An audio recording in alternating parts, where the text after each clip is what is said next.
സൂറത്തുൽ ദുഹ അള്ളാഹു റസൂലിനോട് അത്രയേറെ ആഴത്തിൽ അടുത്ത് നിന്ന് സംസാരിക്കുന്നുണ്ട്. ജീവിതത്തിൽ ചിലപ്പോൾ സങ്കടങ്ങളൊക്കെ വരുമ്പോഴേ മനസ്സ് നമ്മുടെ കയ്യിൽ നിന്ന് പോകുന്നു എന്ന് തോന്നുമ്പോൾ സൂറത്തുൽ ദുഹ എടുത്തിട്ടൊന്ന് മറിച്ച് നോക്കണം.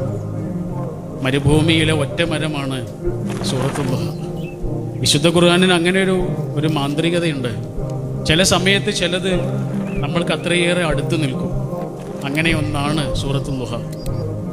ആദ്യം റസൂലിനോട് റസൂലിൻ്റെ പഴയ കാലം പറഞ്ഞു കൊടുക്കുക. അനാഥനായിരുന്നു നിങ്ങൾ, പക്ഷേ നിങ്ങളെ ഞാനാണ് സനാഥനാക്കിയത്.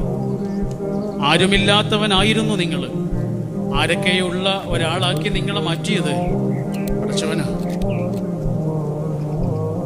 എല്ലാ വാതിലുകൾ അടഞ്ഞാലും ഒരു ജനൽ തുറക്കപ്പെടും പ്രവാചകരെ. എല്ലാ വാതിലുകളും അടഞ്ഞിട്ടുണ്ടാവും, പക്ഷേ ഒരു ജനൽ, ഒരൊറ്റ ജനൽ നമ്മൾക്ക് മാത്രമായി തുറക്കപ്പെട്ടിട്ടുണ്ടാവും.